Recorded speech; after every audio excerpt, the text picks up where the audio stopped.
आप सभी को जय मसीह की। आज परमेश्वर के वचन में आप सभी का स्वागत है। परमेश्वर पिता आज अपने वचनों के द्वारा आप सबको बहुत ऐसे आशीष को दे। परमेश्वर पिता आज अपने वचनों से आपसे बोले और बातचीत करे। और आज हम परमेश्वर के तेज के बारे में देखेंगे। और मूसा तो परमेश्वर से इस प्रकार से निवेदन करता है और कहता है कि मुझे अपना तेज दिखा। और परमेश्वर कहता है तू मेरे मुख का तो दर्शन नहीं कर पाएगा, परंतु तू मेरे पीठ को क्या करेगा, देख पाएगा। और पृथ्वी भर में वो पहला व्यक्ति था जो परमेश्वर के तेज को क्या क्या देखा था। और परमेश्वर उसको सिनै पर्वत पर बुलाया और वो ऐसा स्थान था जहां पर परमेश्वर की उपस्थिति उतरी। और बोलते हैं कि वो भट्टे के समान क्या क्या सिय्योन पर्वत क्या करने लगा, जलने लगा और पूरे धुएं से वो भर गया। और नरसिंगे का आवाज तेज और तेज होता गया, जिसको हम निर्गमन में देख सकते हैं। और परमेश्वर का वचन ऐसा कहता है कि जब परमेश्वर की उपस्थिति वहां पर उतरी, लोग क्या करने लगे, वहां पर डरने लगे परमेश्वर का आवाज को सुनकर, बिजली के कड़कने का शब्द को, क्योंकि मूसा परमेश्वर के तेज को, परमेश्वर के प्रताप को देखना चाहता था। और परमेश्वर अपने वचन के द्वारा आज हमें बता रहे कि परमेश्वर का तेज, परमेश्वर की उपस्थिति जब हमारे जीवन पर आती है तो हमारे जीवन में वो क्या कुछ लेकर के आती है। और हम देखेंगे कि परमेश्वर का भवन को जब अर्पण किया गया सुलेमान के द्वारा, यरूशलेम भवन का जब अर्पण किया गया और लोग सारंगियों को बजाकर एक स्वर में होकर के परमेश्वर की स्तुति करने लगे, परमेश्वर की महिमा करने लगे और कहने लगे यहोवा भला है और उसकी करुणा सदा की है। और जब वो कहकर परमेश्वर की आराधना करने लगे तो परमेश्वर का तेज उस भवन पर उतरा और वो पूरा भवन धुएं से क्या करने लगा, भर गया, यहाँ तक कि लोग उस भवन पर ठहर ना सके। और यही तो परमेश्वर की उपस्थिति है, परमेश्वर का तेज है। जब हम परमेश्वर की आराधना करते हैं, जब हम परमेश्वर की उपासना को करते हैं, तब परमेश्वर अपनी उपस्थिति से हमें भर देता है और तब हम परमेश्वर की उपस्थिति में और ठहर नहीं सकते।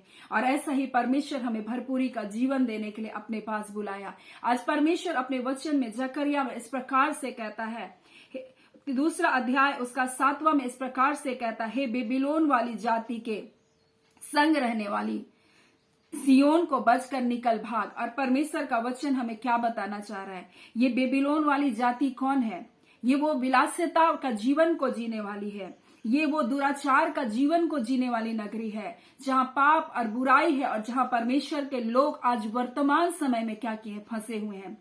और परमेश्वर कह रहा है कि वहां से तू भाग, बोलता है, और बोलता है सियोन को बचकर निकल जा। और सियोन तो परमेश्वर का घर है, परमेश्वर का भवन है। और परमेश्वर बोल रहा है उन जातियों के बीच से, उन लोगों के बीच से, उन अशुद्धताओं से, उन अपवित्रताई से, उन बुराइयों से, उन दुराचार से, उन विलासिता के जीवन से तू निकल कर भाग, बोल रहा है। और सियोन को जा, बोल रहा है। सियोन जो परमेश्वर का गढ़ है, परमेश्वर का निवास स्थान है, बोलता है तू वहां जाकर जा, बोलता है वहां भाग, बोल रहा, बचकर वहां से निकलकर सियोन को तू जा, बोल रहा है। और परमेश्वर बोल रहा है तू मेरे भवन में आ, मेरे निकटता में आ, मेरे गढ़ में आ, मेरे शरण स्थान में आ, और उस बेबीलोन जैसे नगरी से तू क्या कर, निकल जा। तब बोलता है परमेश्वर, सेनाओं का यहोवा यूं कहता है, उस तेज के प्रकट होने के बाद उसने मुझे उन जातियों के पास भेजा जो तुझे लूटती थी। किन जातियों के पास? जो आज परमेश्वर के संतानों को क्या कर रही है, लूट रही है। परमेश्वर के संतानों को आज क्या कर रही है, पाप और बुराई में फंसाकर, उसको गुलाम बनाकर, उनको दास बनाकर उनके जीवन का क्या कर रही है, नाश कर रही है। और आज परमेश्वर का वचन हमें ऐसे लोगों तक क्या कर रहा है, भेज रहा है। बोल रहा है तू जा, बोल रहा है ऐसे लोगों के पास, बोल रहा है। और बोलता है उसका तेज प्रकट होने के बाद उसने मुझे उन जातियों के पास भेजा जो तुम्हें लूटती थी, बोल रहा है, जो तुमको गुलामी में, जो तुमको दासवत्ता में, जो तुमको परमेश्वर के प्रेम से दूर लेकर के चली गई, जो तुमको दुर्दशा का जीवन में, बंधुआई के जीवन में, रोने के जीवन में, आंसू बहाने के जीवन में, बीमारियों के जीवन में, दुष्टात्माओं के बंधन के जीवन में तुमको क्या करके ले गई है, उनके पास परमेश्वर आज अपने बच्चों को क्या किया है, भेजा है। और वो कहता है, वो बोल रहा है कि जो तुझको लूटती थी, क्योंकि जो तुझको छूता है वो मेरी आंख की पुतली को छूता है। और आज परमेश्वर अपने वचन से ये कहना चाहता है कि जो आपको छू रहा है वो परमेश्वर की आंख की पुतली को छू रहा है। और परमेश्वर की आंख की पुतली को छूना बहुत कठिन है बोलता है। परमेश्वर बोलता है पैने पर लात मारना कठिन है, परमेश्वर के लोगों को छूना कठिन है, क्योंकि परमेश्वर का आत्मा, जब परमेश्वर का तेज जहां उतरता है, बोलता है वो स्थान क्या होता है, वो पूरी रीति से परमेश्वर वहां छुटकारे को देता है। और यही तो दूसरा कुरिन्थी में परमेश्वर का वचन कहता है, जहां कहीं परमेश्वर का आत्मा है वहां आजादी है। और परमेश्वर का वचन आज आपसे कहना चाहता है, परमेश्वर का आत्मा के द्वारा ये कहना चाहता है, परमेश्वर बोलना चाहता है आपसे कि परमेश्वर बोल रहा है कि जो तुझको छू रहा है वो मेरी आंख की पुतली को छू रहा है। और परमेश्वर बोलता है मैं अपने वचन के द्वारा, अपनी सामर्थ के द्वारा तुझको क्या करूंगा, छुड़ाऊंगा, क्योंकि जहां कहीं परमेश्वर का आत्मा है वहां तो आजादी है। और परमेश्वर बोल रहा है कि आत्मा का तलवार तो परमेश्वर का क्या है, वचन है। और जहां परमेश्वर का आत्मा, जहां परमेश्वर का तेज है वहां आजादी है। और यहां इस प्रकार से कहता है, देख मैंने अपना हाथ उन पर उठाऊंगा बोल रहा है, और तब वे उन्हीं से लूटे जाएंगे जो उनके दास हुए थे। तब तुम जानोगे कि मैं सेनाओं का यहोवा परमेश्वर हूं। आज परमेश्वर यही अपने वचन के द्वारा बोल रहा है, जब परमेश्वर का आत्मा आपके जीवन में होगा, जो आपको गुलाम बनाकर रखें, जो पाप के गुलाम में आपको फंसा करके रखें, जो आज तक आपकी आशीष को चुरा रहे हैं, परमेश्वर बोल रहा है जब मेरा तेज तुम पर आएगा तब तुम उसको लूटोगे जो तुमको दास बना के रखा है। तब तुम उनकी, वो तुम्हारी आशीषों को जो अब तक उन्होंने तुम्हारे जीवन से रोक करके रखा है, तब तुम उनको क्या करोगे, लूटोगे। और जो आशीष आज तक आपको नहीं मिली, वो परमेश्वर का तेज, परमेश्वर का आत्मा आने के द्वारा आप क्या करोगे, उनको लूटोगे।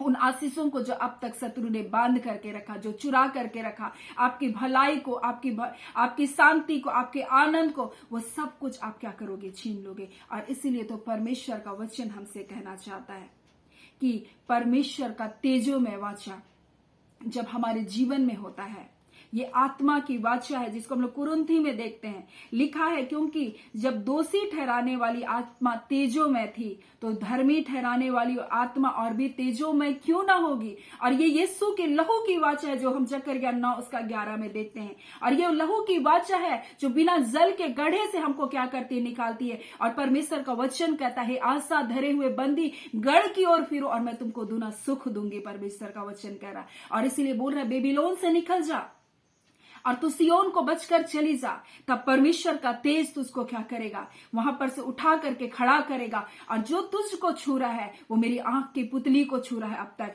इसलिए जब परमेश्वर का तेज, परमेश्वर का आत्मा आपके जीवन में आएगा, जो आपको दास बना कर रखें, आज आपको गुलाम बना कर रखे, आप उसको क्या करेंगे, गुलाम बनाएंगे। और यही तो परमेश्वर आज अपने वचन के द्वारा आपसे बोलना और बातचीत करना चाह रहा है।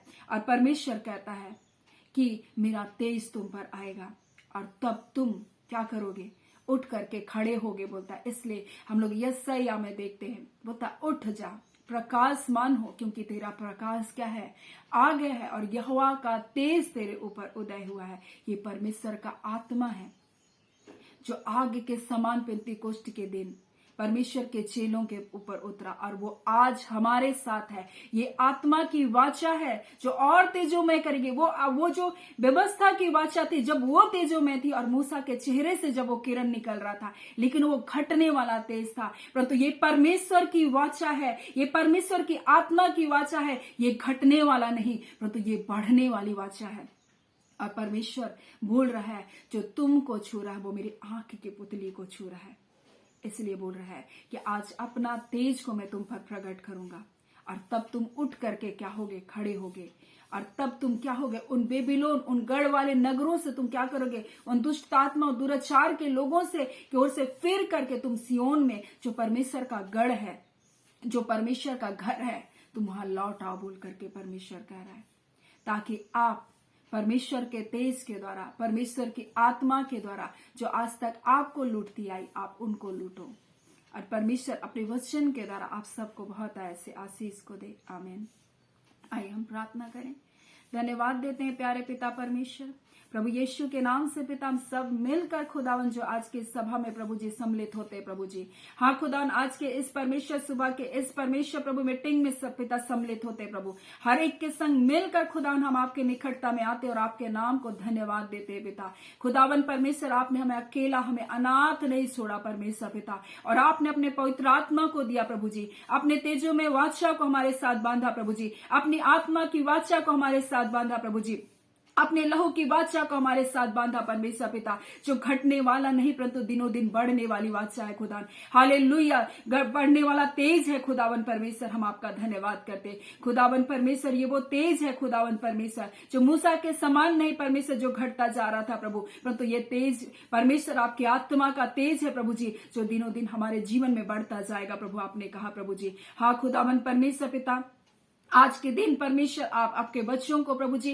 जैसा आप अपने वचन में कहता है परमेश्वर, जहां आपका आत्मा व स्वतंत्रता है, आप अपने पवित्र आत्मा के द्वारा अपने बच्चों को परिपूर्ण कीजिए प्रभु जी। आज जो परमेश्वर आज तक आपके पवित्र आत्मा का अनुभव नहीं किए खुदा, आज तक आपके पवित्र आत्मा के स्पर्श को नहीं देखे परमेश्वर, आज यीशु के नाम से वो पवित्र आत्मा के स्पर्श को पाए रबंदा खाला। आज हम प्रार्थना करते तमाम बॉन्डेज इनके जीवन से टूट जाए खुदावन परमेश्वर, क्योंकि परमेश्वर पिता ये वो समय है खुदावन परमेश्वर जो आपके पवित्र आत्मा का समय है खुदावन। हाँ खुदावन, ये युग है खुदावन जो पवित्र आत्मा का युग है परमेश्वर, और खुदावन परमेश्वर जो जाती है तो पिता आपके बच्चों को बंधुआई में डालती थी प्रभु जी, आज परमेश्वर आपके बच्चे उन्हें बंधन में बांध नहीं पाए खुदावन, क्योंकि आपका वचन कहता है जो कुछ तुम इस पृथ्वी में बांधोगे प्रभु वो स्वर्ग में बांधेगा खुदावन। हाँ खुदावन परमेश्वर, दुष्टता के हर एक कार्य, अंधकार के सारी युक्ति योजनाएं मेरे यीशु के नाम से जो पिता बांधे जाए, जो आपके बच्चों के जीवन के लिए बनाए गए खुदावन। और आज के दिन प्रभु हम जय और छुटकारे की घोषणा करते हैं, हम बीमारियों की चंगाई की यीशु के नाम से घोषणा करते हैं, हम दुष्ट आत्माओं के बंधन को तोड़े जाने की यीशु के नाम से हम घोषणा करते हैं, इनके जीवन से गरीबी के बंधन टूटने की हम घोषणा करते हैं प्रभु। हर एक अंधकार के कार्य को प्रभु हम इसके जीवन से प्रभु जो आपके बच्चों के जीवन से निष्क्रिय करते खुदावन। आज के दिन की हर एक आशीष जो आपने अपने बच्चों को दिया है प्रभु, हम आपका धन्यवाद देते। आपकी कुशलता पिता, आपका शांति पिता, आपका अनुग्रह पिता, आपकी दया पिता, आपकी कृपा दृष्टि खुदावन परमेश्वर आज के दिन आपके बच्चों के साथ बनी रहने पाए। हम धन्यवाद देते हैं पिता, आपने प्रार्थना सुना है पिता, ये प्रार्थना आपके बेटे यीशु के नाम से हम मांग लेते हैं। दया सुन लीजिए, अनुग्रह से ग्रहण कर लीजिएगा, आमीन। परमेश्वर पिता आप सबको बहुत ऐसे आशीष को दें, आमीन।